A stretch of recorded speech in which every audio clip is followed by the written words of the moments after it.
Hello everyone, XIlyana here. Another day in Los Angeles. Nothing to see here.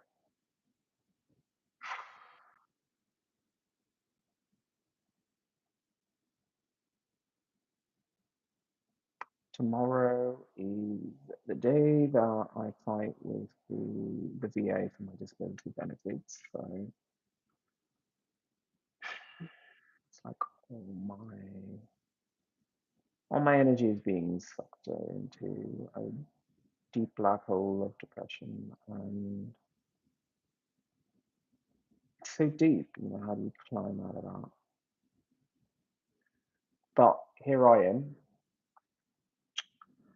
I'm determined to try to talk about making a difference. I don't know if you're into that kind of thing. I guess you come to this podcast. Last night, yet another explosion went off.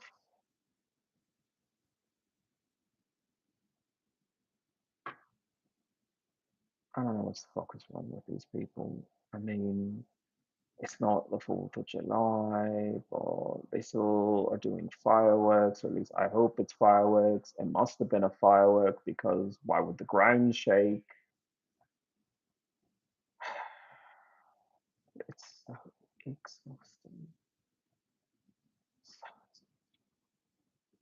These people are exhausting.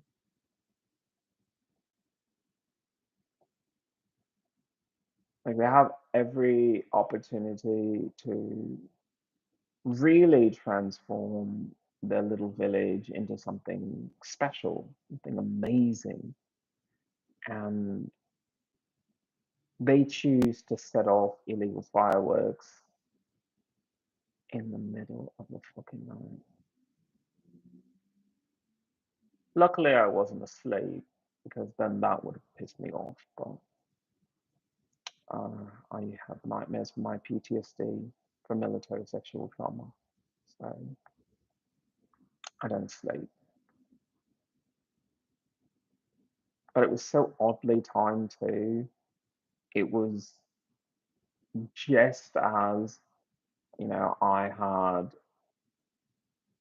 made it like super, super quiet.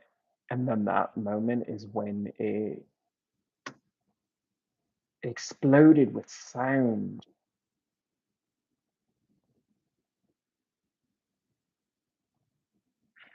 Maybe I'm the only one who has to deal with this, but I don't know. It just feels weird. It feels weird to live in a city where you just say you live in a different country, because this is no fucking relation to America or the America that I know. I grew up in a place where it's the 4th of July, explosions in the night. These people, it's a day that ends in Y, so we're going to make explosions go off in the middle of the night. I mean, it's bad enough that, I've got a woman with a megaphone every single fucking night. Now I have explosions in the night. And I have to say now because it wasn't this way until like maybe a year and a half ago, I guess. So fairly recently, but I don't know. It just doesn't make sense. Like, why would you do that? Like, you have to live in this neighborhood too. Like, why would you do that to your neighbors? But this is why I apply for my disability benefits. This is why I try, and even though it pains me to do so, I'm going to have to speak to these people tomorrow. And they're going to do everything, they're going to shelve, women examiners, they're going to try their hardest to fucking bother me, but it has to be done. It has to be said, because why should a veteran have to live through this? Why should a veteran have to legitimately live in a town that is just PTSD war zone, PTSD war zone, PTSD war zone. Does that seem appropriate to you? If you're a veteran, you should be offered automatically, can we give you a plot of land that you can turn into a farm and just listen to the crickets? Listen to the crickets and the frogs sing.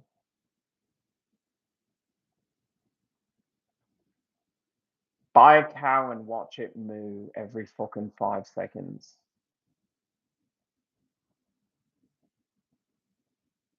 Can we do that for you? You're an American veteran. Can we just give you a piece of land so that you can just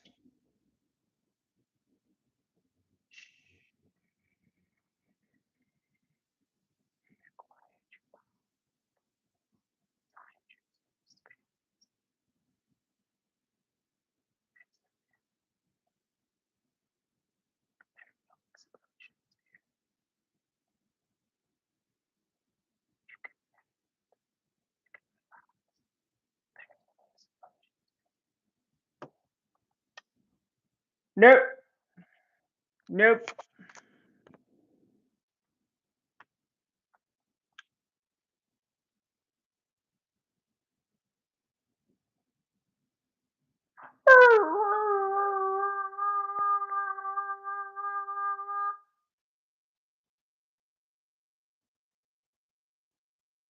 Really? That's how you treat a veteran? You couldn't just, I don't know, put me in a decent place. These people set off the fucking fire alarm like how many fucking times? That's just my building. Car alarms go off here. I don't even know. Like at a certain point, I just say, just steal the fucking car already. I'm just like, that alarm goes off that often. Fuck it, just steal the fucking car.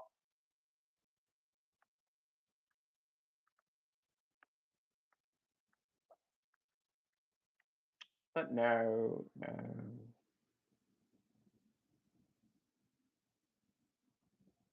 This is what I deal with. This is what I deal with.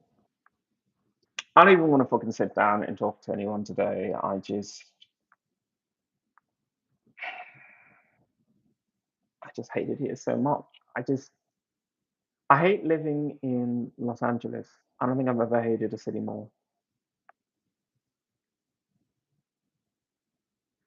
When I first moved to LA, I was very young and naive.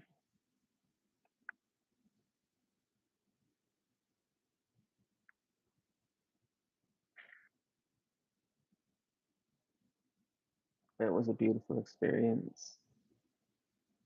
Even though I was most of the time poor and homeless, I was poor, homeless, and I was able to enjoy the beauty and freedom of being on the beach. You know, I still remember the day that I rode shopping carts down, I think, Santa Monica Boulevard. Just myself and like two other guys. And there's just something so freeing about that. Like the police stopped us, so um that was like a long, long time ago. But it was really, really nice. It was really, really nice. And then I come to LA now and it's people sexually assaulting you on the bus. It's junkies putting needles on seats now or throwing the needles out the door of the train.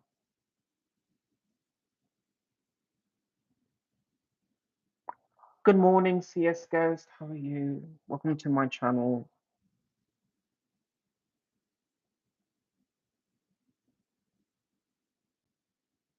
I mean, I talk about addiction. Yeah, you can have a beach addiction. You can totally have a beach addiction, but the beach is fucking lovely. The beach is fucking lovely. It is sun, sand, and ocean. It is lovely. Why am I stuck here in I can only describe it as Ricky Martinville, but without an actual Ricky Martin. I mean, as flamboyant as I am, I'm not Ricky Martin, and there are no Ricky Martin looking people here. I mean, it just no. Just no. As I said before, if Maluma was in this neighborhood and I at least had that to look at, that would be fine. I don't. There was that one time I went to a fucking drum circle at the park and this bear daddy who was Latino was like right next to me and he was so fucking hot. And it didn't really look like the wife had come to the event. So, it was just him, his daughter, myself, and my dog. And I was, kind of chatting him up, but not really, because it's just, uh, who wants to date a guy who's got baggage? I tried to date a guy who had a daughter, and he was fighting with his baby mama constantly and constantly angry about it. And I just didn't want to fucking deal. I just didn't. So as hard as it is to say, uh-huh, uh-huh, uh-huh, who gives it better? Who gives it better? That's right. That's right. You left your girlfriend, you left your wife, you left the mother of your child for me. For me. That's who you did it for. All for me. It's really good to say that, but at the same time, he, he's always going to regret that. So, oh well.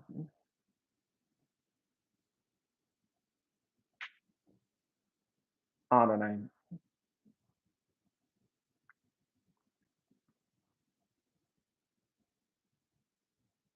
I just want to get out of here. I really do. I don't belong in fucking LA.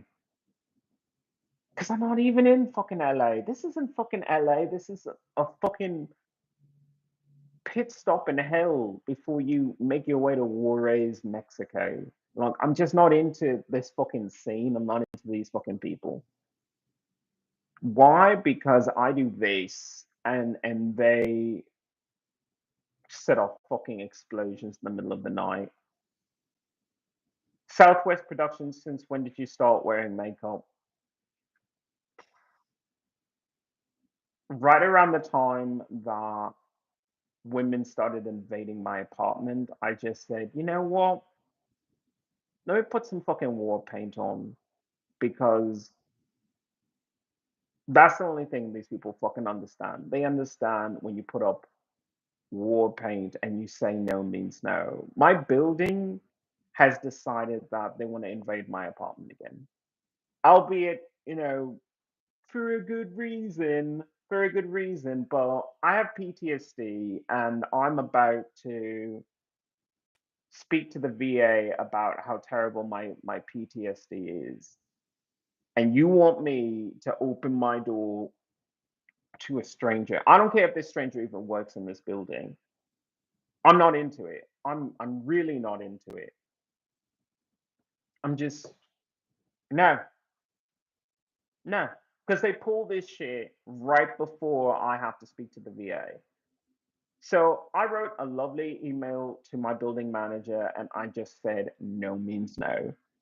I will not be allowing entry to the maintenance person into my apartment. You had the apartment open so that they could do repairs recently. And if they wanted to repair something else, they should have done that then. Because I don't really like the idea of a repairman in my apartment with my door wide open. No, not in this neighborhood. Not ever again. Like you want to replace parts here and there, it's like you can replace that when I fucking move out. Because at this point, If I get my disability benefits, I am out the front door. I don't fucking want to spend my life trying to save Latino people from what they consider their American dream, because their American dream is to really suck on smog like it's a Cuban cigar. Not a Cuban cigar. They want to suck on the tailpipe of their classic American cars because it's like only a rich Latino can afford a classic American car. Only a rich, oh, it's so much money. Pesos, pesos. How many pesos is your fucking American car? Oh, look, I can afford it now. Okay, well, you can afford a classic American car, but your classic American car was made before the EPA regulations really went into effect. So that classic American car, which you drive around too regularly, they had a car show here, and all I could say is, really, are you bringing kids to that? Are you bringing kids to what I can only describe as a burning building, but without any visible fire? Think, Latino people, think. This is why I'm wearing all my makeup today, because I just said, nah, nah. I draw a line in the sand. I draw a line in the sand between myself and these fucking wannabe white people.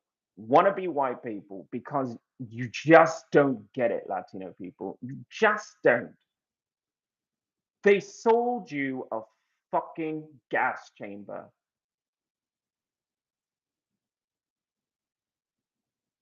They know you're smart. They know you're clever. They know you have a rich history and that you belong to this land. You belong on this land. But they sold you a gas chamber and you embraced that and said, ooh, give me more. Give me more. And they do. Russell, you're not even American. Well, you're right and you're right. First of all, I'm an indigenous First Nation person from Brazil. And my father's a Brit and Brazilian. So yeah, there's that. My dad was a white European.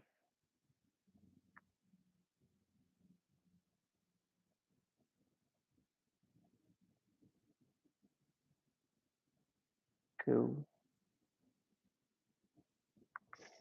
Anyway, we were talking about cars, right? I have this petition, change.org/clear LA smog. It's this small little petition for LA County for me to just change in the. I cannot speak English. Why is English so difficult for me? I swear I know how to speak. Why can't I ever do it on camera?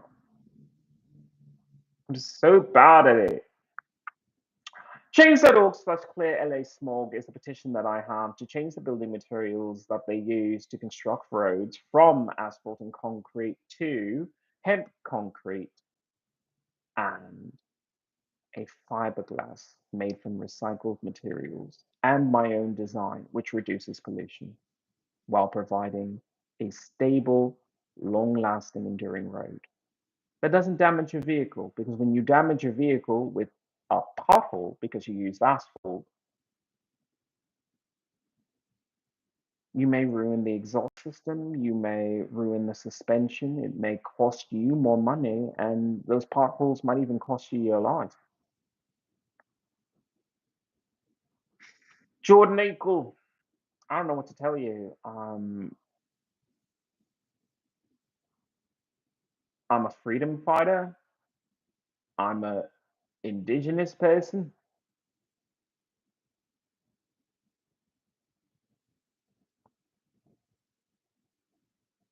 What do you want? You know, I've been sexually abused by the United States government. They sexually abuse the American out of me. I care about the land and I care about my ancestral people, but I don't really live an American life. don't eat your food, I don't go to your movies anymore, and I don't watch your television. I smashed 2 of your televisions because I really don't want to watch any of your stuff anymore. So, yeah. But thank you for coming into the channel today. I'm surprised you clicked on something like so offends you. I mean, maybe it doesn't offend you, maybe it turns you on, maybe it excites you to know what it would be like to be with a transgender Native American person who's two-spirit, a bit of tranny with a big dick. If you're into that and you just don't feel comfortable talking about your latent homosexual feelings, you can slide into my DMs here on YouTube. Leave a comment if you would like my giant tranny penis to tickle your tonsil. Let me know. It's been a while. But if you're a straight boy who's in need of training, then I'm here for you.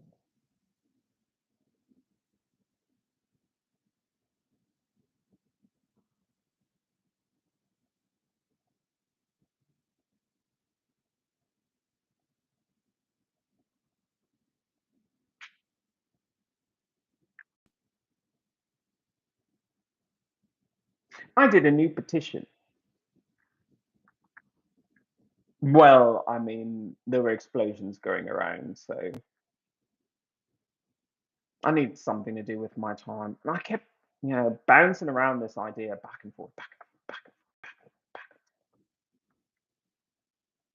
How do I help the American farmer? And I keep referring to the American Farmer Protection Act. It's like, there's no such thing. There's no such thing as an American Farmer Protection Act until today. So I made this petition. It's change.org/save American farmers. Hello, Clint. How are you? Thank you for asking about my day.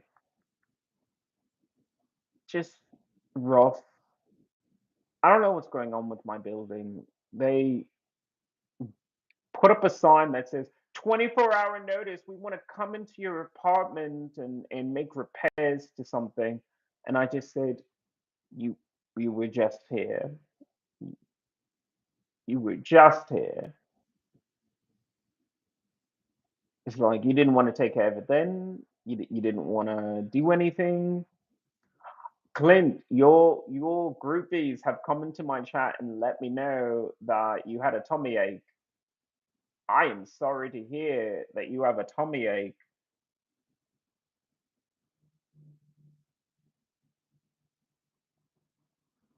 Do me a favor and boil your water and buy some bottled water right now, Clint. Do that for me.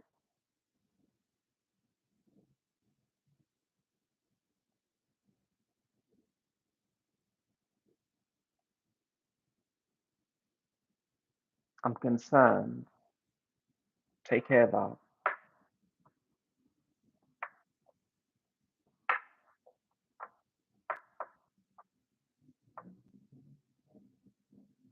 The American Farmer Protection Act is this bill I have to grant a unique opportunity for American farmers to reach out for help. Good morning, Mandala. How are you? Welcome to the channel. My name is XIlyana. I'm a human rights activist, LGBTQIA icon. I'm an environmentalist.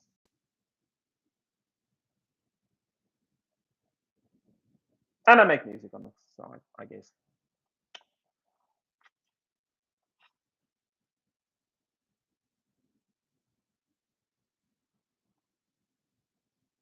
Change.org/Save American Farmers is a petition that I have to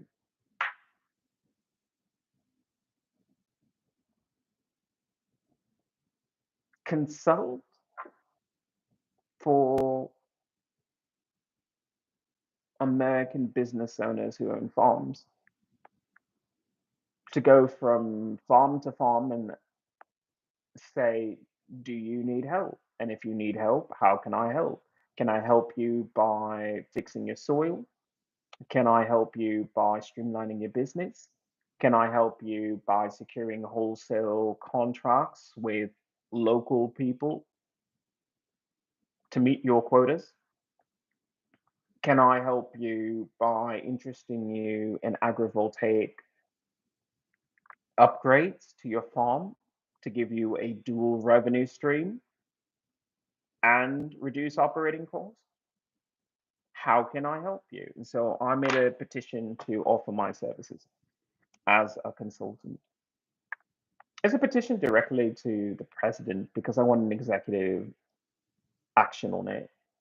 Because I can't wait. I can't wait for something like this to go through the Congress or someone to sue the government and then let it go to the Supreme Court just to ask farmers, hey, I know you have cadmium in your soil. Can I give you some soil that doesn't have cadmium in it, that's actually super nutritious for the crops and has no pesticides, but natural pesticides that keep, pests off it?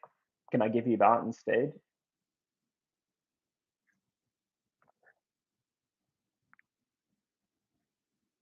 Let me read some of these comments. I was going to tell you about the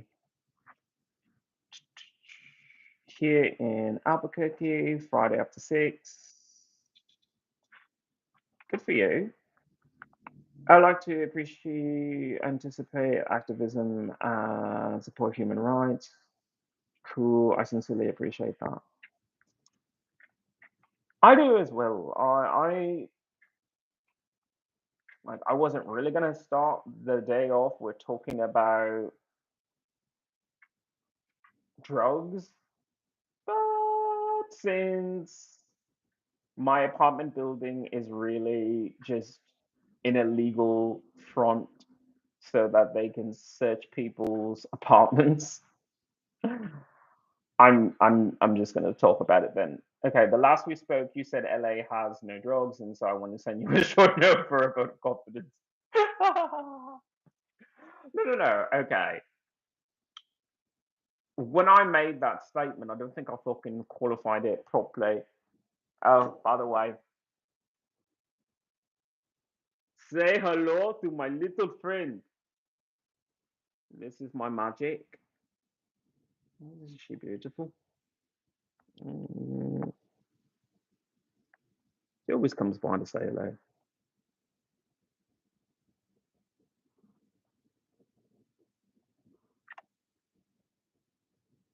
Do you love me? Really? I love you. Best girl ever. Go on, you stinky white girl.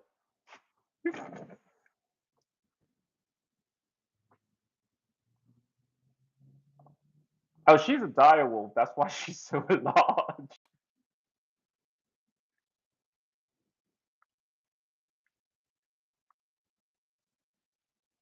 Oh, I was trying to say about the whole LA drugs thing. LA has drugs here. It has lots of drugs. The problem with LA is it's not with a spiritual anchor. People legalized marijuana use here, but they don't often see it as a spiritual awakening or a way to unlock hidden magic, to enter into a new dimension, because we've lost shamanism in America because everyone lives a rather white life, and there's no other way to say it. The people who I surround myself with, these beautiful brown people, we used to be a shaman-led society. Now we worship money. We worship money as Latinos and Hispanics and Brazilians. And that's a little sad because what is money off of the sweat of your labor if you can't translate that into food? They'll pay you. If you work a job, they'll pay you. But then that job has to go to your rent, or that job has to pay for an electric bill. But it's an electric bill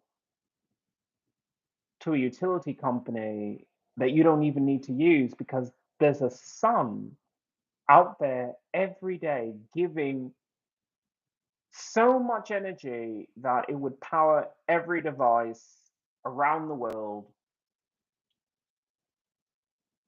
all day, forever, just about.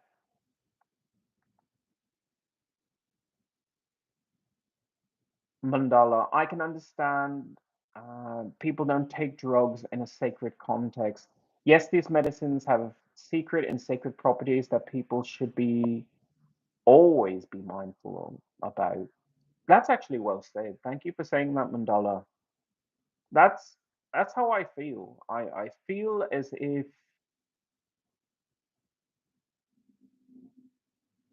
by legalizing it without having any program to explain how to use it properly, California really dropped the ball there. It really did. Because everyone is using it like they would drinking at a kegger. It's as much as you can and as quickly as possible and in every circumstance. And it's like, no, no.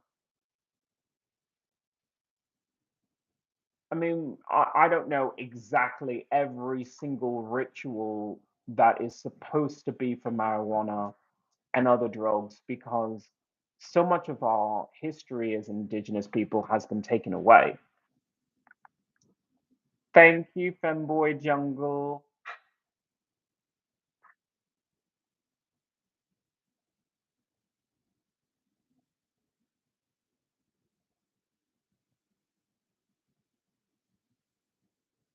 But there has to be something. There has to be something because people in California, whether we want to admit it or not, and I know that most people who are marijuana lobbyists like to shirk their responsibilities to talk about some of the dangers of it. Some of the dangers of legalization in that particular way that we've done it so far has been not everyone is responsible when they take it. It's true, marijuana use is pretty much legal everywhere. Like if you're walking down the street and you're smoking a fat blunt, I mean, in California, no one can really say anything unless you're on hospital grounds, unless you're like on a schoolyard or a park or something like that.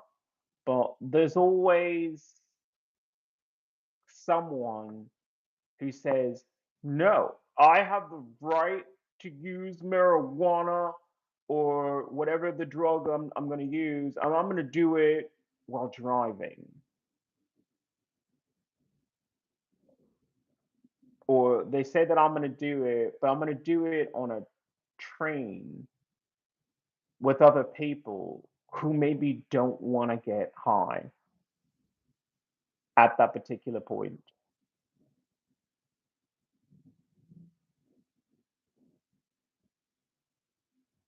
I was really, really upset and I yelled at this guy for pulling out his bong and taking a hit on the train because dude, I have to be on this train with you. Like, you want to go? It's almost as if, like, I want to put it this way. I mean, he wasn't operating the train, so I mean there was that. But using a drug like marijuana punches a hole in the universe, and once you do that, it sucks everything in, including innocent bystanders.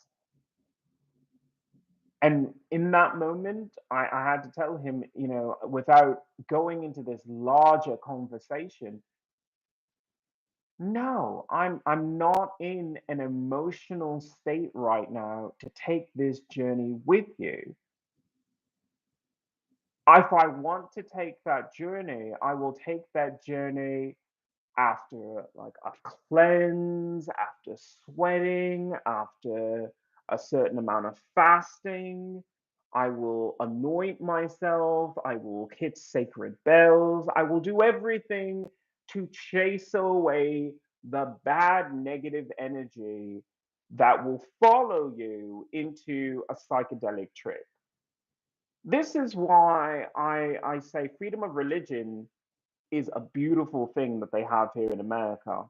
And I don't know. I mean, just like Clint wants to be a Go Theta people, I want to be the official Grand Vizier. I want to be a shaman, I guess, to the American people, because we need to have it in our heads that getting high is more than just escapism. It's more than just checking out. It could be dialing into something new, something very cool. And I want to explore that. I want people to explore, but I want them to do it safely. Let me get to some of these comments.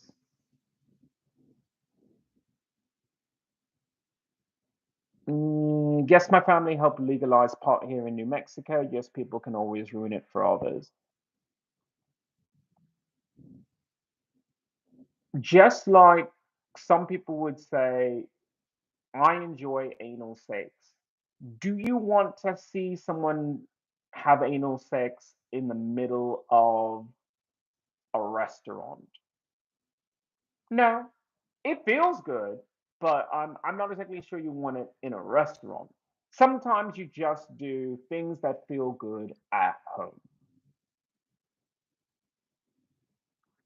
I see more benefits than cons in marijuana. There are huge benefits to marijuana. There are huge benefits to marijuana. It's just not being approached in the right way, because people think of marijuana in the same exact way that they think of alcohol,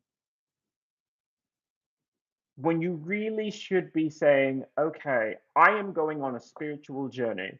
So, for a spiritual journey, I will teach my fellow Americans how to do that properly. You need a spiritual anchor. Spiritual journey, spiritual anchor. You need a tether back to reality as you go on this journey. You need to have a sacred guide with you.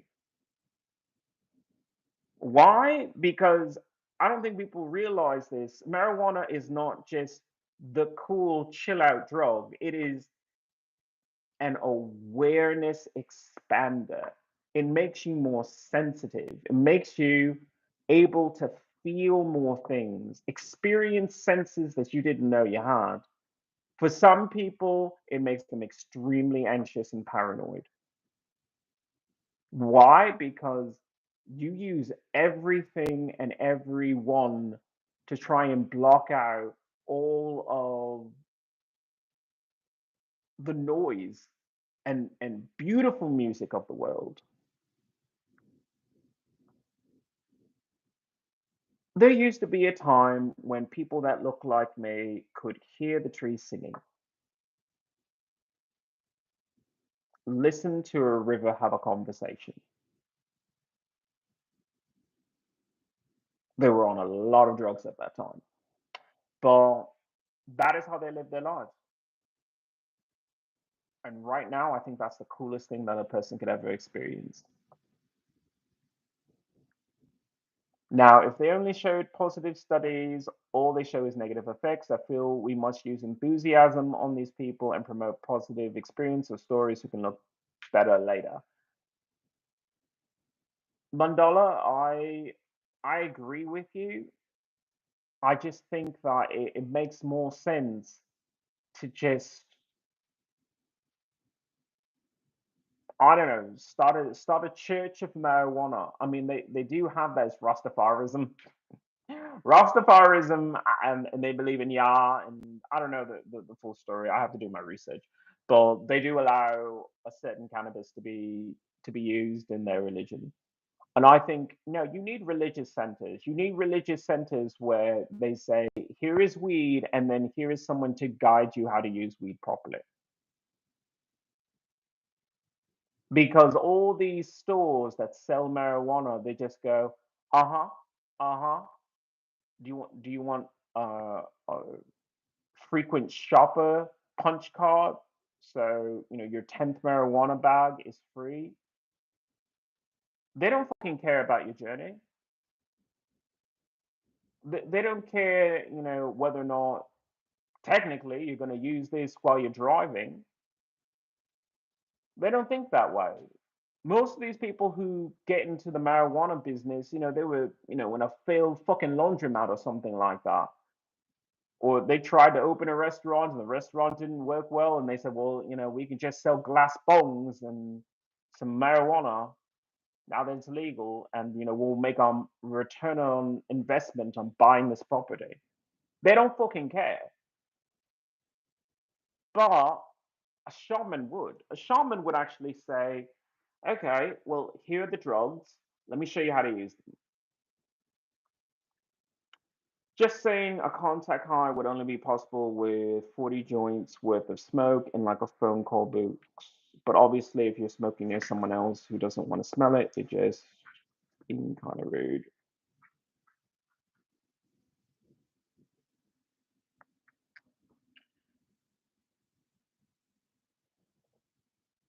I used to think that way, Jungle, but you don't understand like how dense the air is here. I live in California, so the air is extremely dense. What you're describing of as a small space, that would be a small space in maybe Kent, England, but in America, in California, there's so much smog that a train car, the volume of it is pretty much the same as a phone booth because the pressure, the weight, the absolute weight of the pollution pushes any and all air into a tighter space. So when that person sparks up in an enclosed car, everybody's getting fucking high. It's one of the reasons why I stopped going on trains because people just started doing meth. And I would get upset and I would say, hey, you can't do meth here. And then you realize that the same chemicals that they have in the meth pipe are just floating around in the fucking atmosphere. And it's even worse because you're fucking underground. So there's no place for the air to really go. It's super fucking heavy. So it goes into a deeper space. It's pulled by gravity. When your air is so fucking thick, it's pulled by gravity, and you're pretty much in a gas chamber. LA subway stations are fucking gas chambers, but no one. No, it's not something that they print in the fucking news. People are like, well, I mean, I'm still gonna use that. I mean, like, why wouldn't you use public transportation? Cars are so polluting. I'm like, yeah, and now you're pretty much sucking on pure car exhaust, because all that heavy air has filled the subway station. You're underground, filled with car exhaust.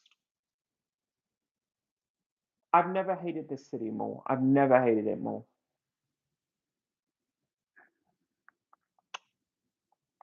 All right. Yeah, it's all about respect and consent. I wish people look sacred spaces more respectfully. Completely agree with that. Drugs are like a whole other human experience. I'm all for drugs. I'm all for drugs. I just think that it makes more sense to have it with the religious experience. And you can say, well, I'm not fucking religious. I don't need a fucking religious experience. It's like, then you really are kind of missing out. I mean, I'm not going to try and preach to you about dragons and unicorns. I'm just saying that in order to get the most out of your drugs, which you spend a lot of money on, you might as well have it in a way that you're guaranteed to have a good time using it. That's all. You spend money on that fucking baggie of weed, you might as well get all you can from it. Just a stranger. That was a negative side I heard about Denver too. That's a good point. So many hated the smell around them and could not enjoy the experience when they went out to shows. Chili Malls, hey, hey. Like, comment, and subscribe. Thank you. Please do. Femboy Jungle, we can get. Sorry, I try to fucking read. We can be pretty stressful, honestly. LOL. I smoke every day and I don't get anxiety and paranoia at all. But sometimes it's just too much, kind of like you just said. I feel like weed helps me. I don't know.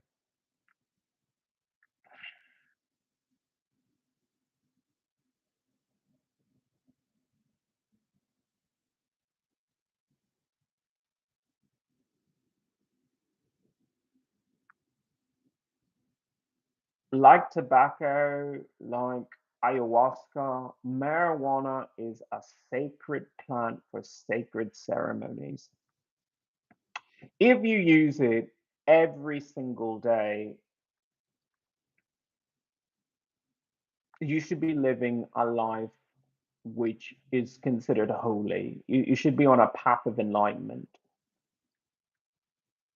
If you're not on that path for enlightenment, then you really need to consider how you interact with that drug. Maybe you need to make some changes that don't have anything to do with the drug. Maybe you have to make some life changes. All right. Yes, weeds can make you suspicious. Yes, the first time I can get an allergic reaction or get a bad anxiety. 1 out of every 6 people it happens to.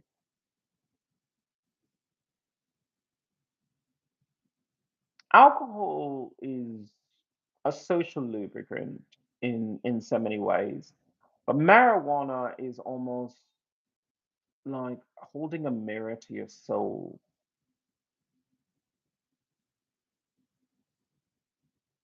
They used to call like marijuana the telepathy drug because you're more sensitive, so you start picking up on people's thoughts and feelings. That can be overwhelming. Just a stranger, do you subscribe to teaching from Zion? I'm not really like traditional religious. I'm just a spiritual animist shaman. Like I don't have a specific name for the river god. I just consider the river godly and have a little bit more respect for it. Out of the curiosity, are you part of a Native American tribe or another indigenous group? Oh, my mother was probably one of the last people who could have applied to be a part of the Catawba tribe of North Carolina, and my father Azteca Mayan. So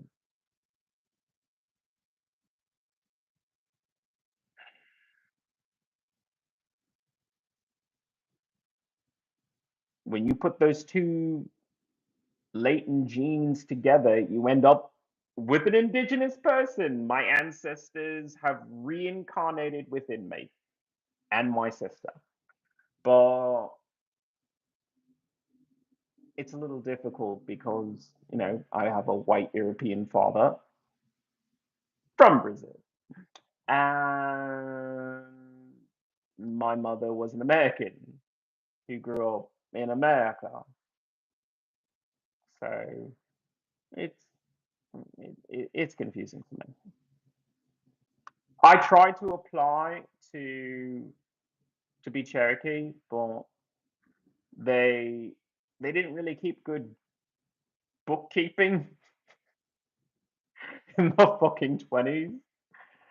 So even though I had a picture of my great grandmother as a full member of the tribe, it was still, yeah, but her name doesn't appear on this paper, so no, which is fine. Which is fine because I think I was meant to start my own tribe. I think I was meant to open my heart and maybe a city to welcome Native American people to the nation again. So I guess that's what I have to do.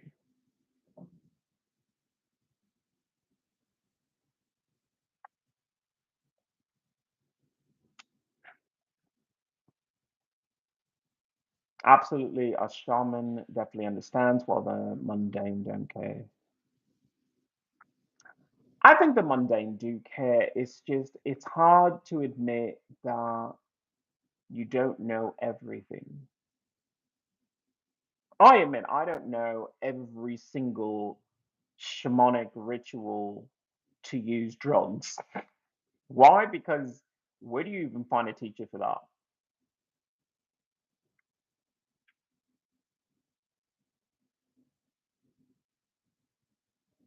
But I do know that there is a direct path to a guaranteed good, high, euphoric experience if you follow certain practices. So I don't know. I have to be a shaman. It's where life has left me. I was going to be a traditional Western doctor. I was going to go to medical school, but I'm an indigenous person. I'm not going to shirk my heritage. And also, the VA wouldn't pay for my fucking biochemistry class. And I'm in such an unsafe neighborhood that I don't really feel like studying for the MCAT. So, shaman it is. Shamalama ding dong. Here I am. Greenery, it just depends on the drugs or the situation. If anyone was smoking on a train car, that was insane in that specific situation. I live in Los Angeles. Insane does not begin to discuss the full topic. These people are so narcissistic. They could be poor, they could be, going through a crisis. They just want to draw as many people into it as possible. They really do. And I'm just not into that. I'm into, if you have a problem, uh, that's kind of, your thing. Like, I don't mind if you're fucking doing meth. I love to, shit on meth addicts, but I don't mind if you're doing meth. It's just, don't bring me into it. Like, don't smoke it directly in front of me so I have to smell it. Why? Because, you know, you really don't want to smell meth. Meth will do things to your body and your mind. I had one partner who lied to me and said, "Oh, I'm just doing marijuana resin. I'm just doing marijuana resin," but really was smoking meth. And I had a terrible reaction to it, and I broke up with him and I left. Like I couldn't be around someone who does that to you. Like who doses you without your permission? I don't agree with that. So I don't disagree with doing it. I just think even something like that could be done appropriately. Like I'm not against legalization of all drugs. I'm not. I'm just saying there's a time and a place to do it. Do I think you should do that on a schoolyard? Oh, fuck no. Fuck no to that. Do I think you should be doing that at a concert? Not really. Not really. Because things can go very wrong.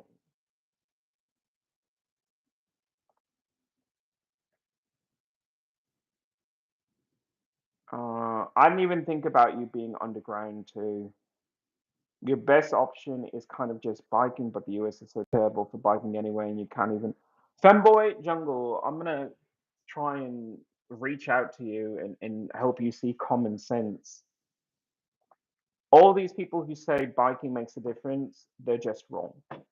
What makes a difference is when people leave, when people get fed up with the city and they just move somewhere else. And when they move to somewhere else, maybe they move to a town that is so fucking slow and so fucking boring that you just say, well, why the fuck do I need a car? There's like nothing around here that I can even travel to. And so you just walk. What is wrong with walking? What is wrong with having a restaurant that is the only restaurant in town, but everybody eats there and they eat together? And you know the person who makes the food, they know you.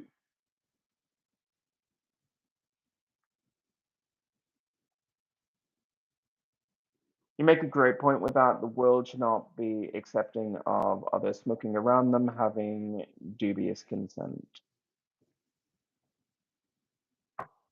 LA is big about its signage. It's like, oh, we're against hate, we're against smoking. Don't smoke on the.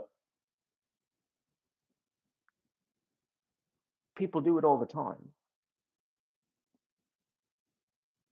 No, nobody gets in up in arms about it because they just say, I can't afford a car.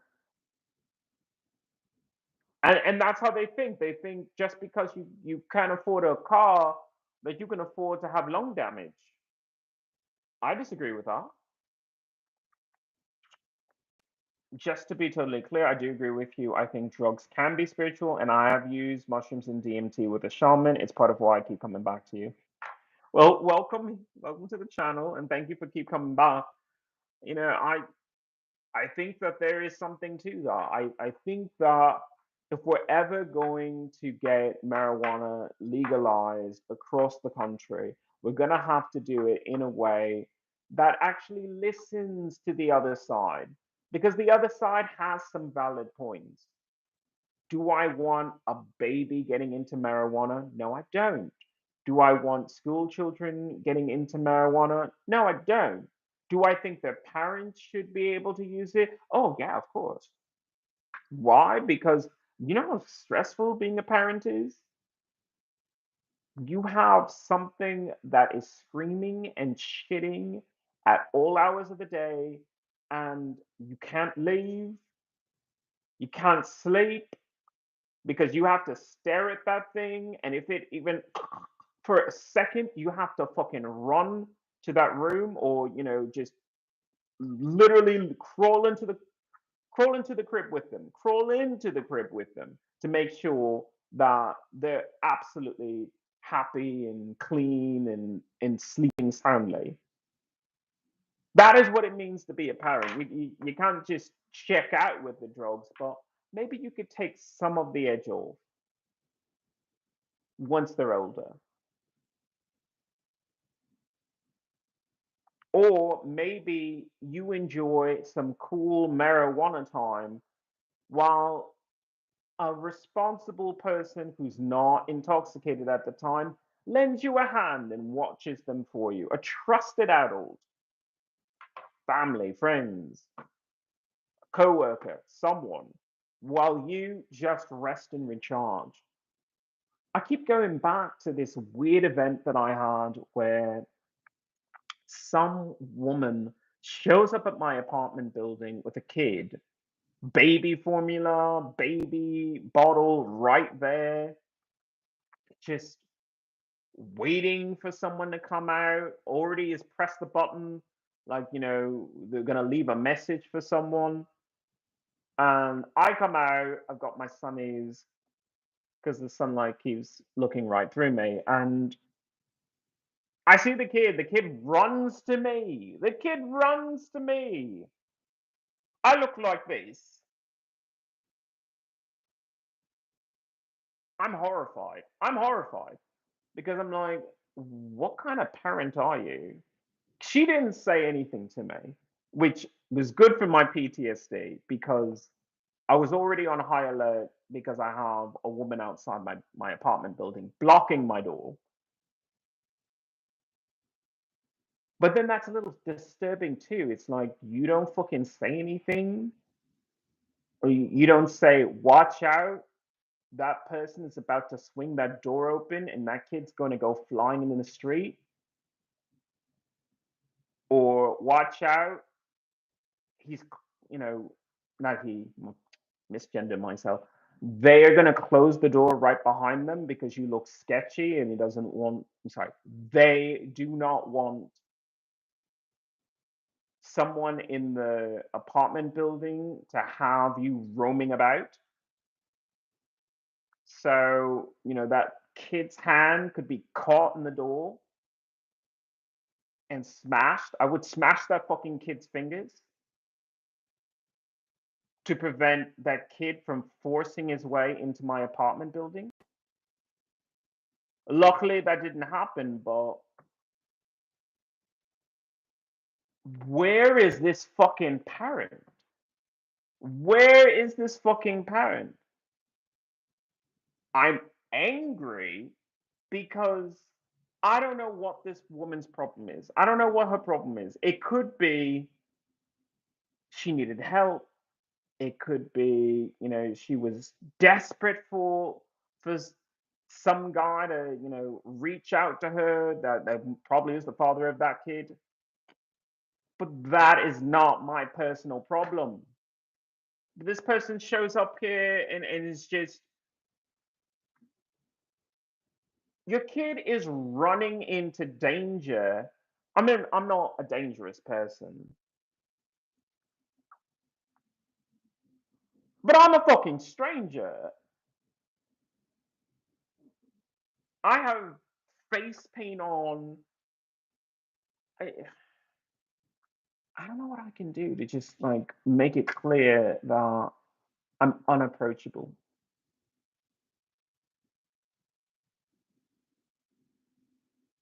How do you do that? How do you say to people, don't approach me if legitimately they're conditioned to just run towards strangers? I don't know. Let's get back into the comments. You're right too, without a doubt. There's so many in recovery. Imagine what it could do to them when they're not normally around it. It can be so disrespectful. I studied the types of terp, the strain that has them look for that strain specifically. So many strains have different uses. Indicas can be super down and sativas can be super up. Indicas are super down, they're super depressive, but with that depression, sometimes you get a clarity of mind, which is why when you use a shaman and involve a shaman into your drug use, you allow that shaman to guide you through that and say, it's okay to feel scared in this moment. It's okay because you're going to learn something deep about yourself.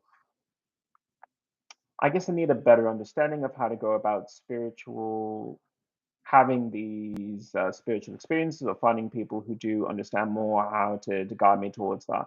Femboy Jungle, I'm going to do you a favor and I'm going to tell you, If you live in a place where I just lost my lipstick, just 1 second.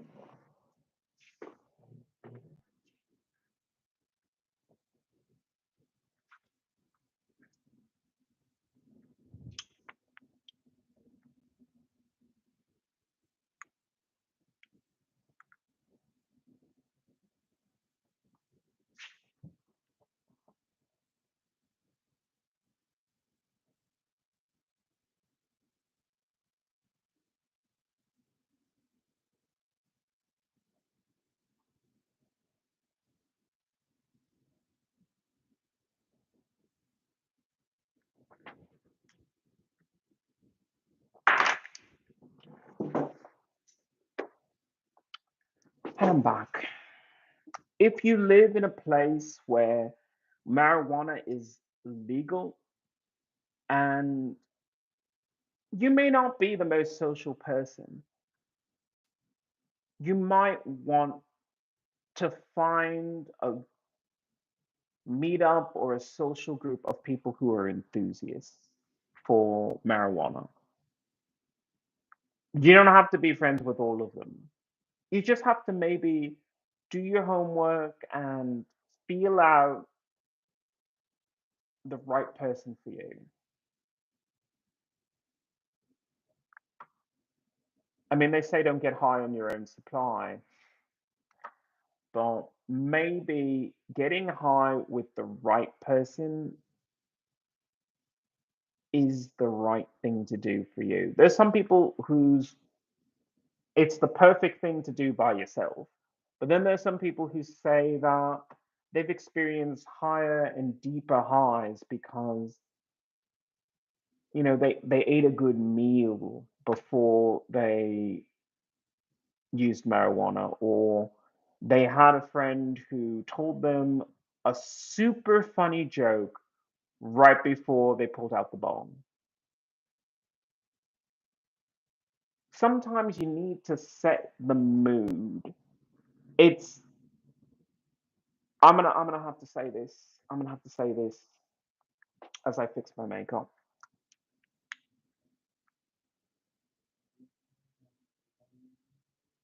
Using marijuana should feel like being on a date with yourself.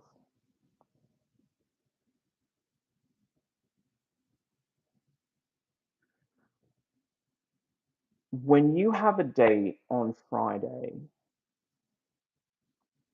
you feel so good about it. You feel excited. You do your own special pre-date rituals. You take a bubble bath, you fix your hair, you do your makeup, you practice witty things that you might say.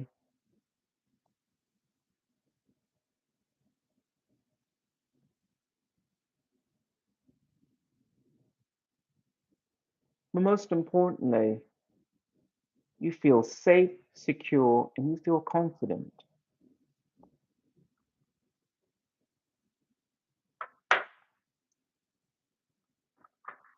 You shouldn't just use marijuana as in, you pull a beer out the refrigerator. You should use marijuana like you're coming home to a long lost love who's been away, and you build a romance between you and this religious experience that you're about to have. And you metaphysically sprinkle rose petals on a path leading up the stairs to a bedroom where you can feel free and you are able to be yourself. And there is nothing but love and support, a guiding white light that envelops you when you take this holy sacrament into you.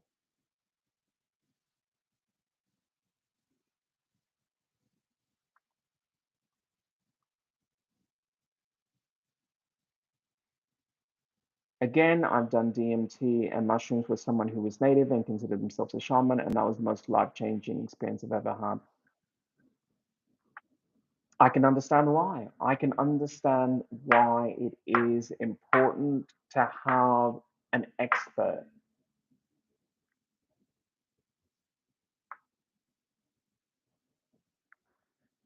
Femboy, you sound very respectful and proper. You should be able to make some good judgments too, especially when your intuition builds itself to it. Ian, you definitely remind me of an empath. An empath. Yeah, that makes sense. Um, it's one of the reasons why I wanted to be a doctor, and I joined the Air Force to be a doctor.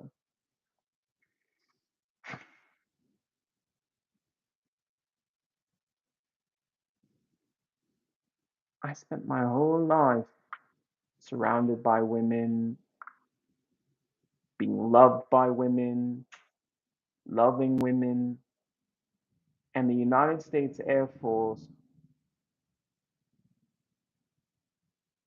violated me. But it didn't change who I am inside. I'm still a person who cannot stand to see people in pain. So I do everything in my power to ease their suffering, whether through a petition or just having a conversation online, because sometimes people just need place to rant, vent their frustrations, and feel like they're finally being heard. Sir, you have some pain on your face if you didn't notice. I'm an indigenous individual from Brazil. So this is normal for me?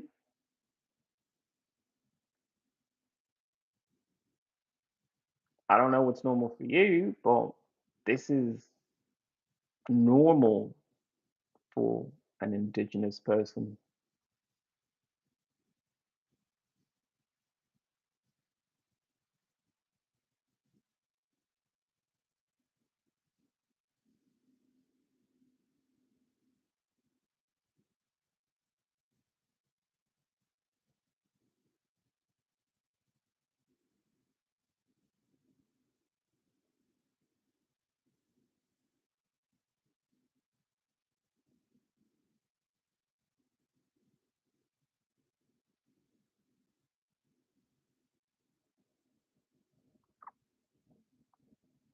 There's nothing wrong with walking, it is very healthy.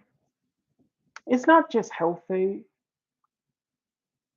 people talk about getting high all the time. They don't talk about vision quests.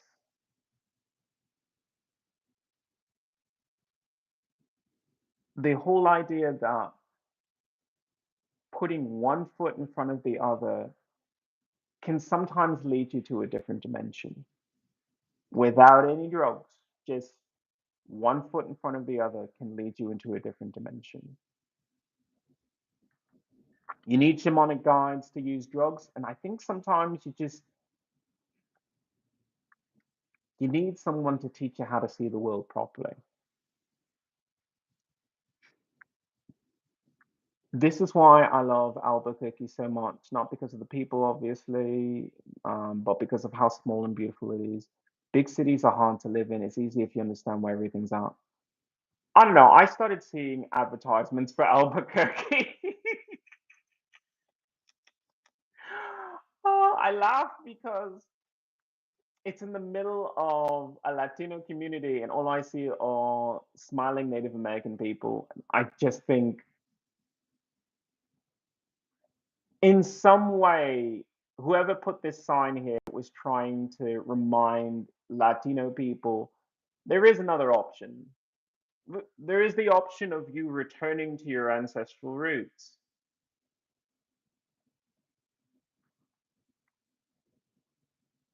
I'm asking for my disability benefits because I need to put up some walls between myself and these people.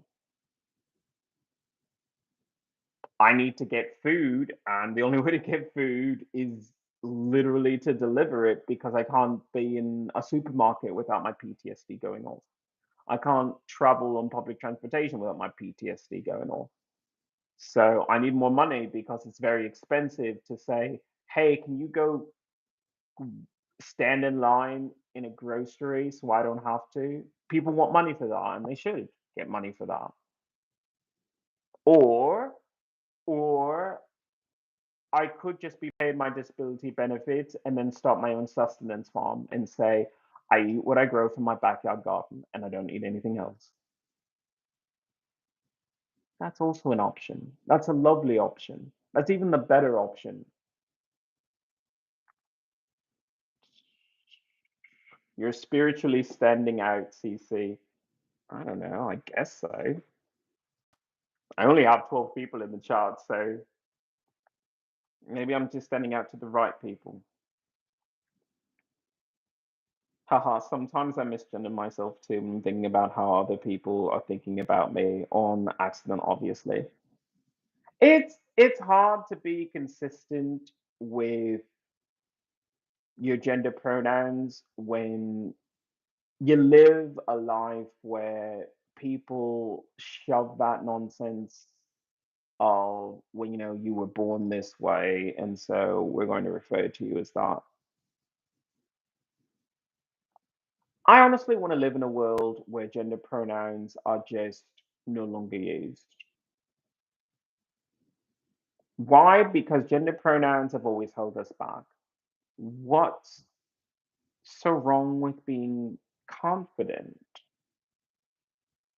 What's so wrong about being confident? What's so wrong about a young girl wanting to be more like a boy, more tough? What's so wrong about a young boy learning about empathy and maybe being a healer? Maybe that female wants to be a soldier and that boy wants to be a doctor. Or maybe he just wants to make dresses. You know how many straight fashion designers there are? Quite a few. They know they love the feeling of clothes on women and they make millions for it. Why should we bully a straight man from being a fashion designer or a potentially, transgender woman from joining the military?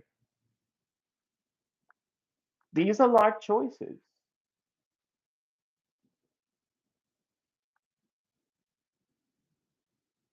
I guess ultimately what I'm looking for from drugs is to get a deeper understanding of myself and how I connect with nature, but also how other people connect with nature.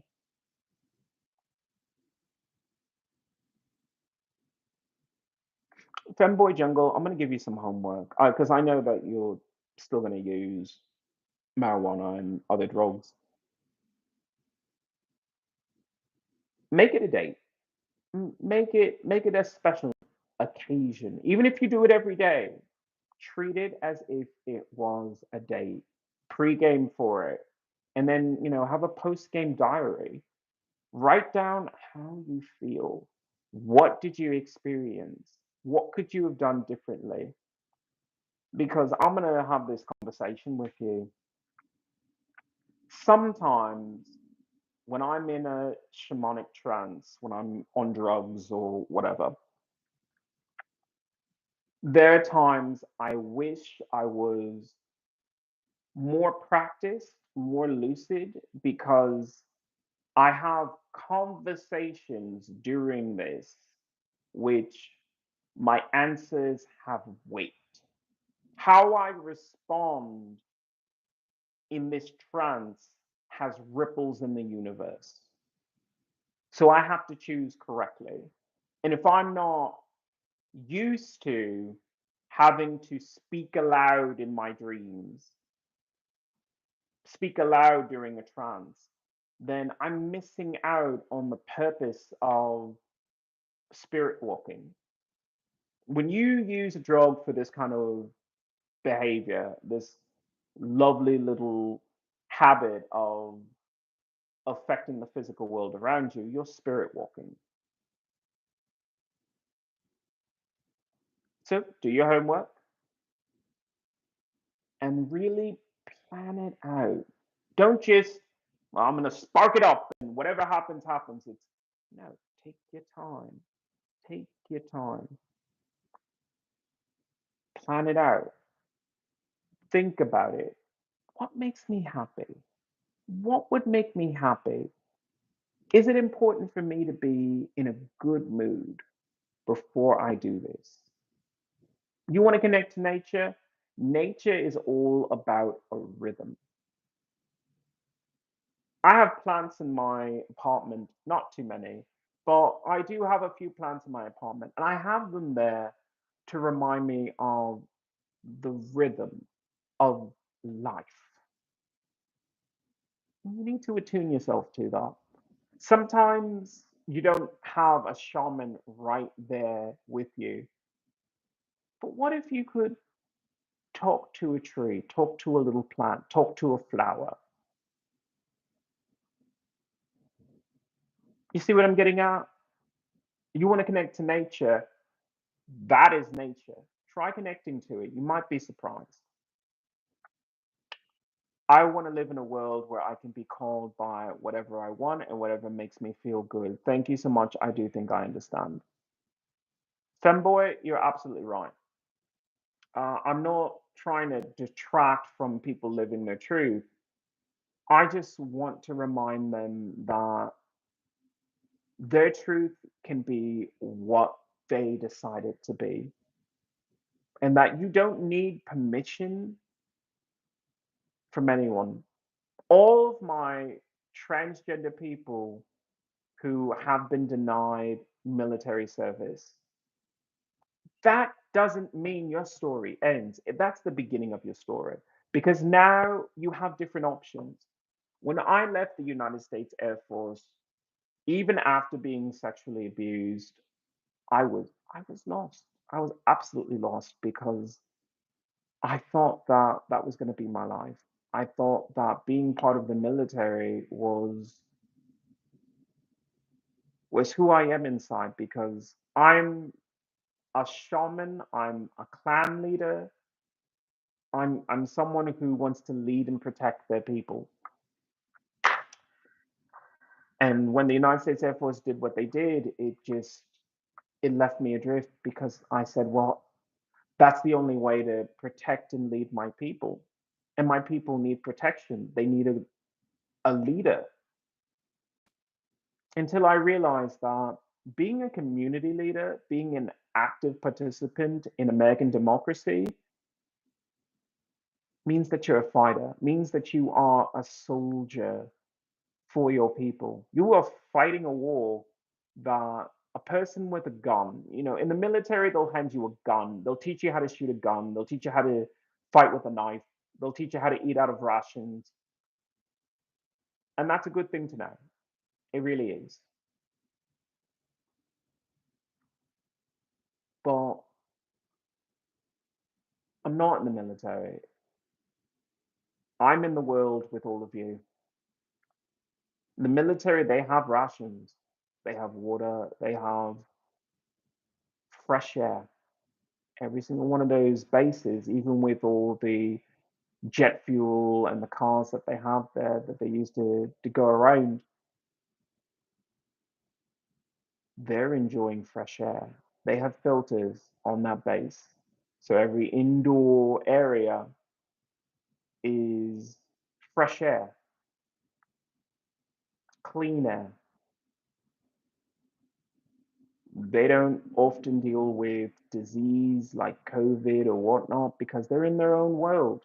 They don't need you.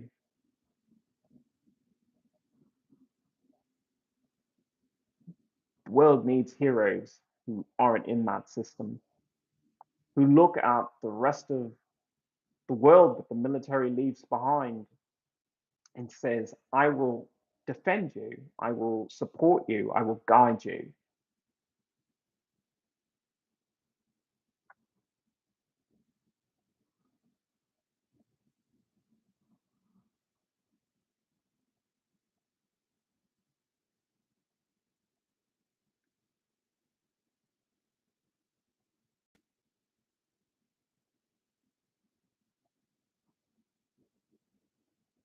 Mandela, I'm sorry to hear that. I am absolutely sorry to hear that. Only peace and love for you. Only peace and love.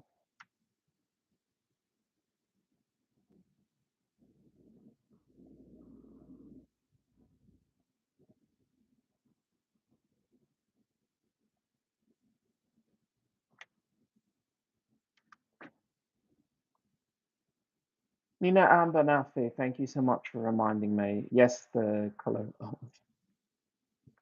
the lip color is highly questionable.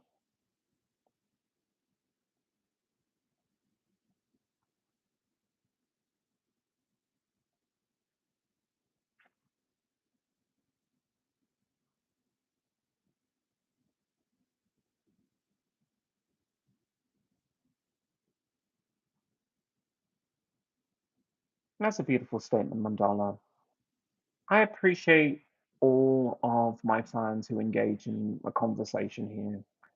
We have to uplift each other. We really do, because we're living in a world that seems hopeless and impossible at times.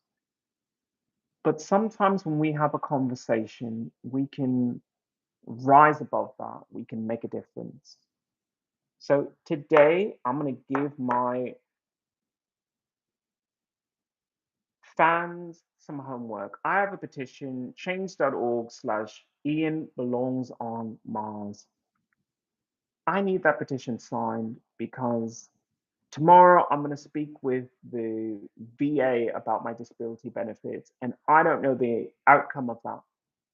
They could deny me my disability benefits again. And if they deny me my disability benefits again, I don't know if I'm going to be able to continue this podcast. I don't know if I'm going to be able to continue all these petitions that I have because I can't live in a world where I'm constantly triggered by my PTSD. Just sitting down having this conversation with you is raising my blood pressure. And I'm not even talking about things that are stressing me out that much. It's that my body is so exhausted from constantly fighting against PTSD triggers. So I guess what I'm trying to say is if I'm not awarded my disability benefits, I may have to stop the show and focus solely on my mental health as someone who suffers from PTSD from military sexual trauma. I don't want to abandon all of you. I feel like I have a responsibility to help as many people as I can.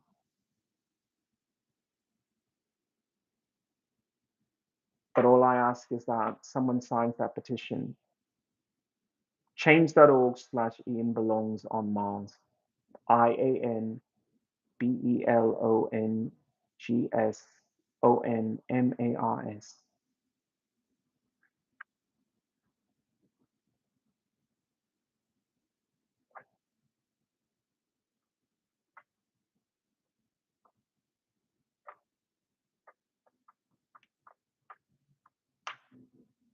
So thank you so much for everyone coming by today. I appreciate all of you.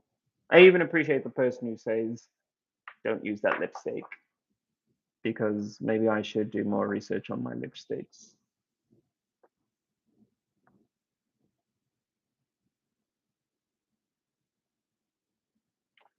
Jungle, you're absolutely correct. I want the military to stop sexually abusing and raping people. I mean, you can talk about the military causing PTSD because, someone gets blown up by an improvised explosive device in Afghanistan. But where is the conversation about I was serving an active duty and my fellow servicemen raped me, or my fellow servicemen sexually assaulted me, or my fellow servicemen sexually abused me? Where is that conversation? Because it's easy to say, oh, well, you're dealing with terrorists. You're dealing with terrorists who would blow up a Humvee. Okay, well, I'm gonna call Master Sergeant Miranda of the United States Air Force a domestic terrorist because she sexually abused an American citizen.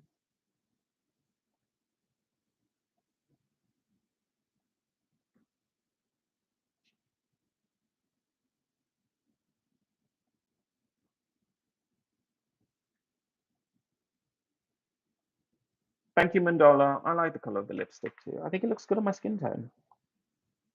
I mean, literally everything, even past IEDs, even past the horrors of war, like your experience happened. These kind of things happen a lot and it's never talked about. Jungle, no one wants to talk about it. They make whole movies about the military are heroes. The military are heroes. It's just the military are many things. And yeah, I understand. Sometimes you need horrible people to do horrible things in the name of American justice. But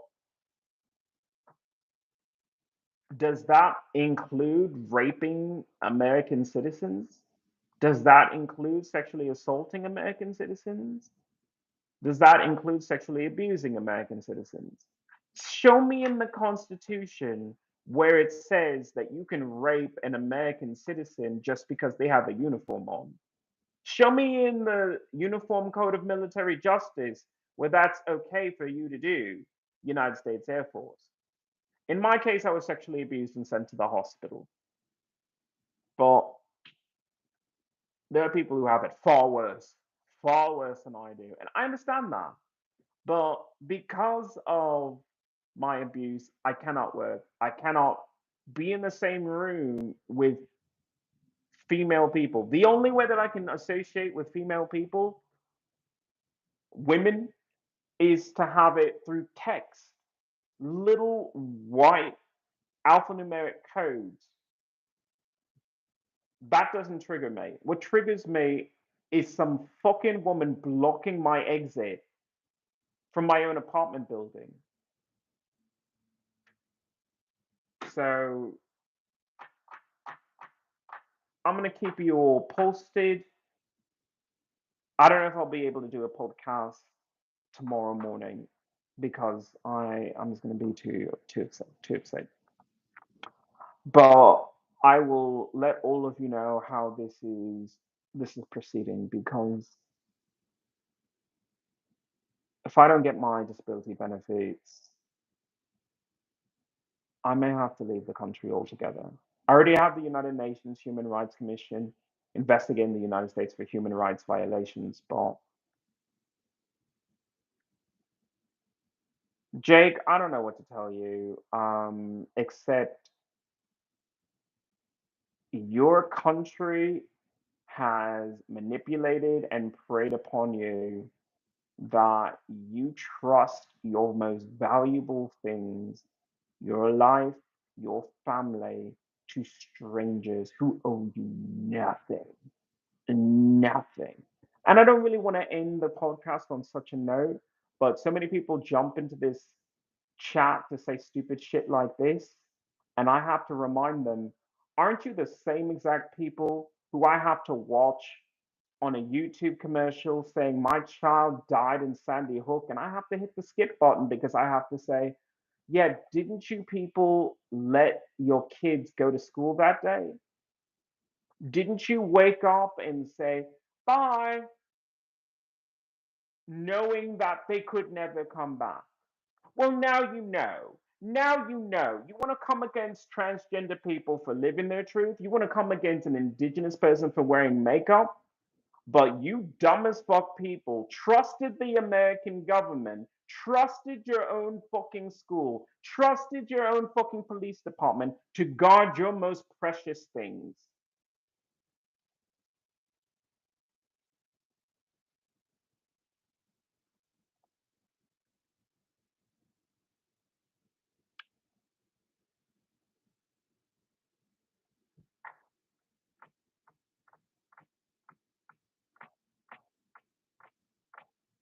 Jungle, I know you are on the Kinsey spectrum and you're living your truth with your gender expression, I invite you to one day find the right person, or maybe just feel confident enough to adopt one day. So you could show the amount of love and respect that a transgender parent can give to these unwanted lumps of flesh that these straight cisgender people chuck at a firehouse or chuck in a fucking dumpster because they would rather go back inside and finish their fucking prom. You nasty fucking cisgender people, look down your nose on fucking transgender people when we are the ones who fish that fucking blue faced kid out of the dumpster and raise your little jizz ball. Hmm? Go enjoy your fucking prom, you fucking whore. Go enjoy your fucking prom. You didn't want that fucking kid. Go on, dance. LMFO. Laughing my fucking ass off. Sorry for party rocking. Get your fucking groove on. Leave your fucking fetus in the dumpster. But you want to come into my channel and look down on fucking transgender people. The ones who adopt your fucking cast-offs.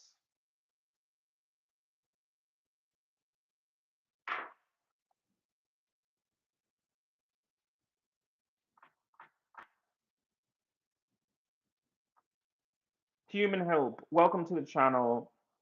What happened to the chat? I only see 2 or 3 people chatting. Is everything okay? No, we've had a couple trolls come into the channel, and normally I'm cool about it, but everyone seems to be on this kick that transgender people are anti-children. I'm anti-children because I don't like strange anything near me. Like, if you see someone running up to you, it doesn't matter if they're a child or not. I assume you probably have a bomb strapped to you. I'm a military person. You know, I do not take anything at face value. That's how a lot of military people have lost their lives. Oh, it's a woman and she's coming towards you. Yeah, does she have a gun? Oh, it's a kid, and it wants to hold your hand, and it wants to lead you to this path. Oh, it's so excited. Gun, bomb, firing range. Everybody on the fucking balcony's got a fucking rifle pointed at a fucking ambulance. No, thank you. No, thank you. Just not my life. But that doesn't mean that in a different setting that I could be a decent parent, a fairly decent parent. I'm more involved in protecting my kids' right to breathe and my kids' right to live in an America that makes sense than apparently most straight cisgender people are. I guess it's just easy for them to throw their own children aside when they can just make another.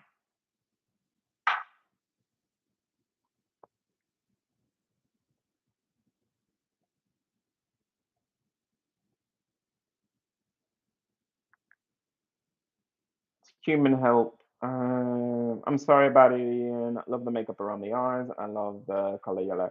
Well, I'm showing a little Brazilian pride today. Oh, I hate how transgendered rights are taken away by Trump. There is a special place for him too. Anyone who disagrees, you can screw yourself. I'm gonna be very controversial, and I don't mind being controversial. It's my fucking channel, so I can be controversial if I want. I am for President Trump. Everything he does, including taking away transgender rights. Why? Because then transgender people have to wake up. Because I feel like transgender people like myself have been living under this illusion that if we just win them over, they'll accept us. If we're just nicer to them, they'll accept us. It's like, no. When these motherfuckers wouldn't even let you use the bathroom without calling the police on you, they were spitting in your food right before you ate. Taking the sandwich and wiping their balls on it. You'll never know because you're not in the kitchen. But they're laughing at you. They're all laughing at you. So, transgender people, wake up. America doesn't like you. America will never like you. You have to like yourself and you have to learn to like your own people. Because every time that a transgender person goes to a cisgender restaurant, they are denying a transgender restaurant owner business. Business that should be belonging to your own people, where you know for a fact there wouldn't be any fucking spit or ball sweat on your food.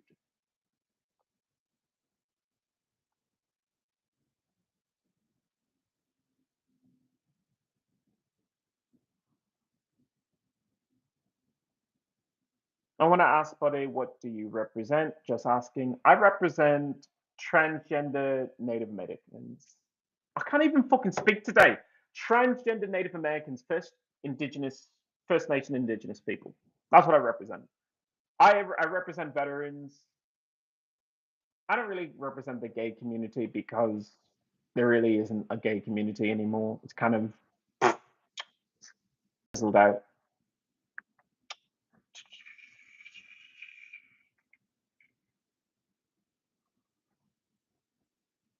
Okay, question. You think a database of autistic people would be bad because it would likely lead to targeting of autistic individuals?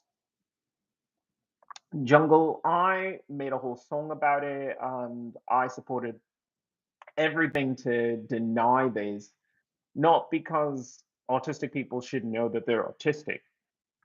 It's that we don't understand what it really is.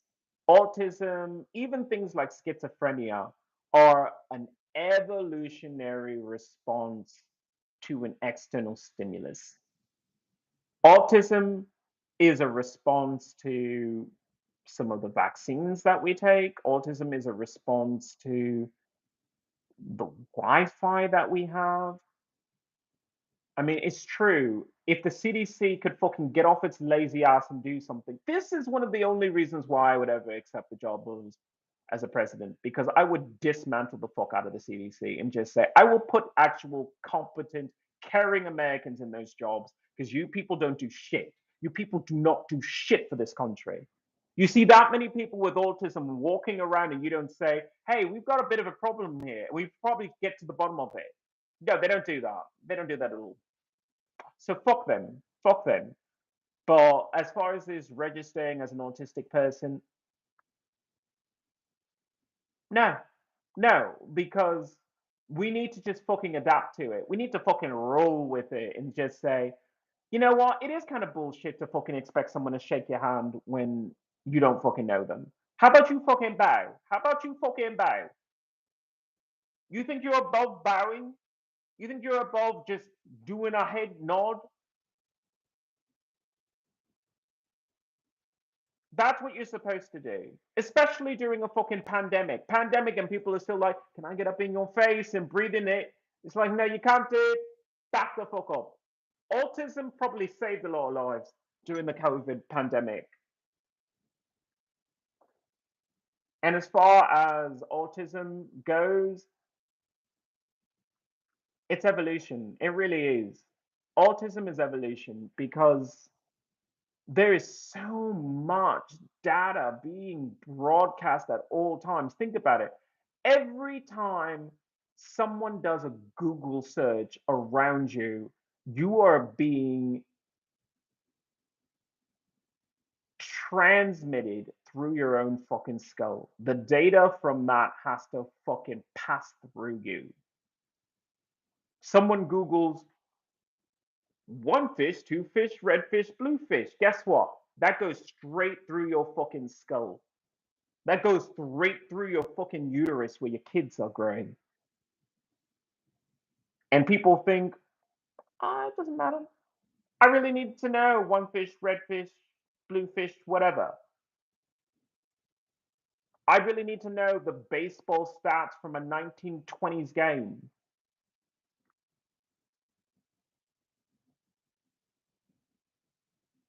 Google search, Google search, Google search, straight through your fucking body. Where do you think that goes? What do you think a fucking Wi-Fi is except a giant radio tower? And yeah, when they talk about we have Wi-Fi 6 now, we have Wi-Fi 7. What do you think that is? That's more radiation. That's a higher bandwidth. You are this close from just saying, you know what, we're just microwave the fucking thing. It's a microwave. The higher you go from radio, you're going to be in a microwave. So you want to microwave your uterus? Oh, that's right. Well, he'll call back. I'll just shove the phone in my fucking pussy because that's what you're doing. You might as well just give the phone directly to the baby that's growing inside of you so that they can see a picture of the father that just walked out that door. But my kid has autism. Really? I wonder why. What did you do? What did the CDC not tell you were doing? Hmm?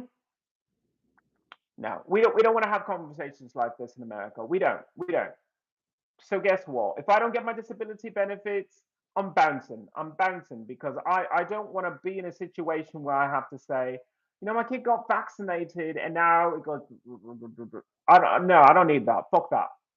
I'll go to a fucking nice country where they say, well, the water's good here, the food's good here. We don't have much smog because you know it's a small village. We just walk or bike. You don't have a problem with walking, do you? Okay, well, welcome to the town. That's where I'm gonna live. I'm gonna live there. I'm gonna live in fucking Inverness, Scotland. I'm not even gonna bother with Aberdeen because that's just too popular for me. I'm going to fucking Inverness, Scotland. The Isle of Skye. That's where I'll probably move to. Anywhere that is fucking remote that I can fucking get away from you fucking people who are like, but you should have vaccinated your kids. You know, you should. I'm like, good luck with that. Good luck raising your little math genius that can only speak in math. Get out of here with your fucking databases. Femboy Jungle, I only go to LGBTQ owned establishments if possible. You should. You really should.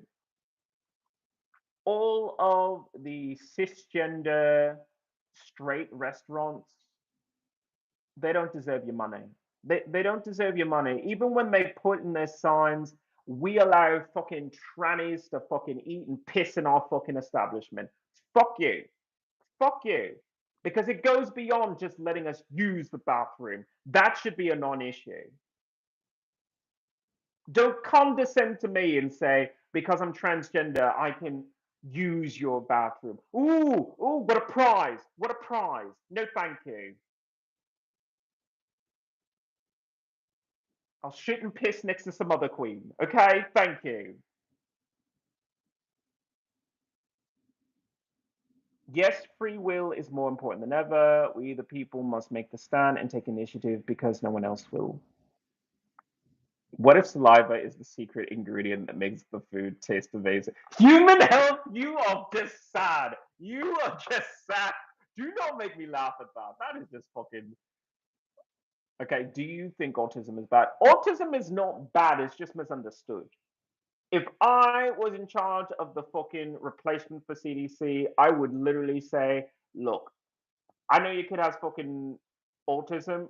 I'm gonna fucking set you up nicely, and I'm gonna let your kid solve some of these harder equations so I can fucking fix the environment. Let your kid fucking solve the equation for me to reduce the pollution in the environment. That's what your kid gets to do. And by the way, has a medal and all the awards and everything, and you feel super proud because now your kid is actually doing something with all that gobbledygook that comes out their mouth. That's what I want to do. And for those that are a little bit higher on the fucking spectrum, let them be who they are. Let them be who they are because who they are is fucking amazing. Everyone who's autistic is an amazing person. Okay, I respect you saying that. I'm definitely not some grifter and not too much a fan of Trump, but you made a good point that people really need to wake up to cognitive dissonance is real and vast. Mandala, you don't have to like Trump as a person. You don't. But you have to respect his ability to just say the EPA gone, the transgender rights gone. Why? Because now you know what they're worth. Now you know what it is worth to have an environmental protection agency. If he does away with it, guess what? They were never the fucking people to do the job. It's always been us. It's always been us to say, you know what? Walk over to your neighbor and say, fix your damn fucking muffler because every time it fucking backfires, it fucking ruins the health of everyone else in the neighborhood. Go to your fucking neighbors and say, you know what? Turn off your fucking car engine because it's not fucking cold out and you're not even fucking playing the radio. You're just sitting there with your car engine on, ruining the environment. That is what you should be doing. The EPA is more of the, oh, there's been an environmental spill. Oh, can we put on the costumes? Oh, yeah, yellow hazmat suits are so fucking in. Oh, where's the camera? Oh, look at me. I'm an EPA agent and oh, I'm cleaning up the environment. Show me this angle. Look at me. I'm cleaning the environment. That is what the EPA is doing. It's a fucking fashion suit for pollution. A fashion suit for pollution. Fuck that. Fuck that. No, no, no. Let him fucking dismantle everything. Let him go to the VA and start firing people. When I heard that the president fired employees of the VA, I said, thank you. Thank you so much for fucking hearing me. Thank you so much for hearing every single veteran who had to call them up only to hear you're in the developmental phase. What does that mean? I do not know what the developmental phase is, but you are in the developmental phase. When you are in the decision phase, you will receive a letter in 7 to 12 days. But right now, you're in the developmental phase, which lasts as long as I have no data on that. Would you like to be placed on hold as I count on my fingers how long the developmental phase is? Okay, please hold. That is how they treat a veteran. That is how they treat a veteran while a veteran is saying, I'm fucking hungry. That is how they treat a veteran when they say, I'm in a fucking bad neighborhood filled with gang violence. Can you get me the fuck out of here? That is how they treat a veteran who is being sexually assaulted. So while I'm having a woman fondle my fucking genitals on the fucking bus, I hear the fucking VA go, you're in the developmental phase. Please allow that woman to fondle your genitals. I know it's against your permission, but you're not in the decision making phase. That you don't have the right to say no. It's like fuck you. I have the right to say no.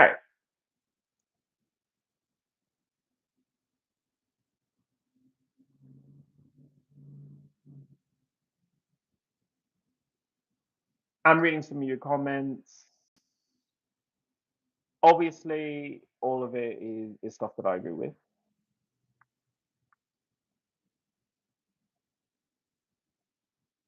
Human help. Have you guys been mods on this channel for a while? Are you all Ian's friends? Let's all go to the beach. Human help.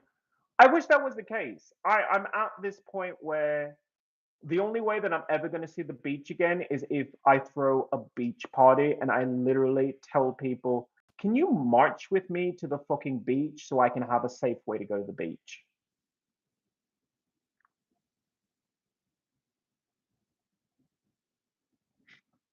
I mean, obviously, I DJ and sing, perform, but that's the only way that I can see that happening.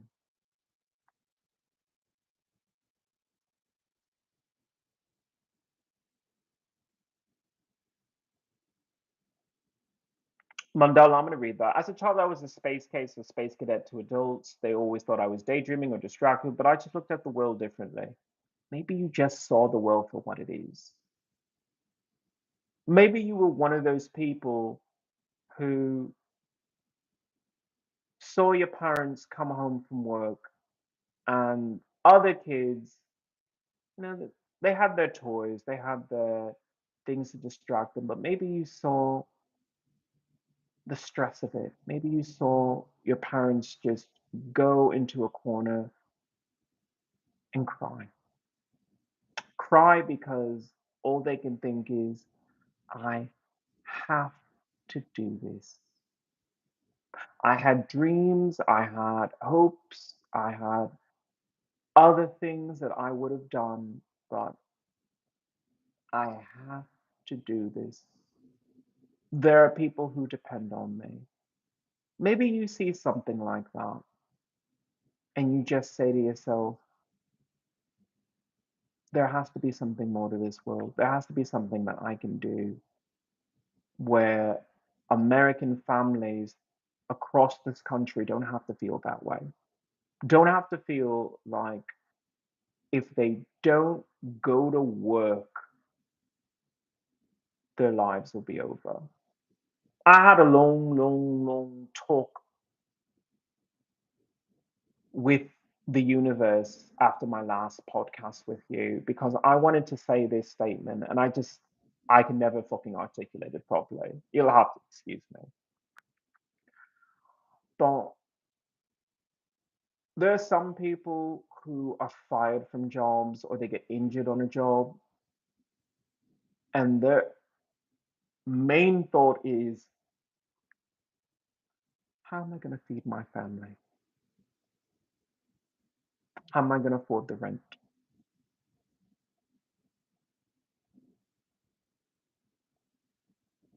If I don't work a job, I will be out on the street with nowhere to live.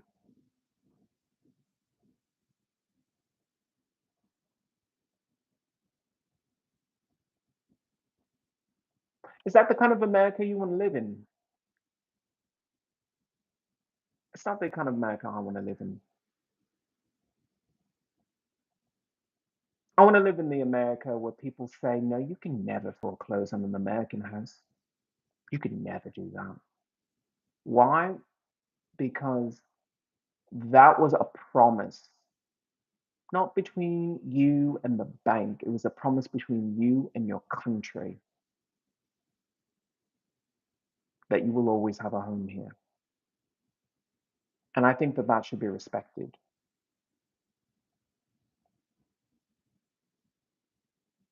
So I'm looking forward to receiving my disability benefits because I'm going to fucking fight for my people. By saying I'm disabled, you're saying you want me to be a hero. You're empowering me to be a hero and save everyone.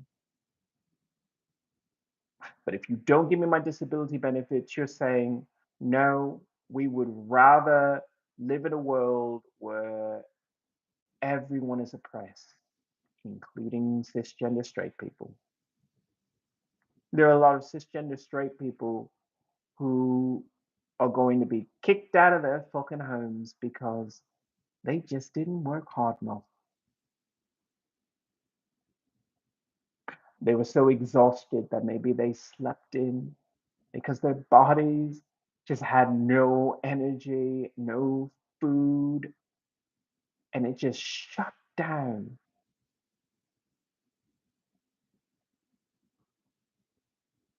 But you wanted them to work overtime, and because they weren't working overtime, you fire them. Is this the country you want to live in? I don't think so. It's not the country I want to live in. So I'm hoping that I get my disability benefits. I really am. Because if I don't, please enjoy this country because I certainly won't be living in it. Thank you so much. My name is XIlyana. Please look at all my petitions. I invite you to sign the petitions that speak to your soul, speak to how much more you could do if you cared about another person besides yourself.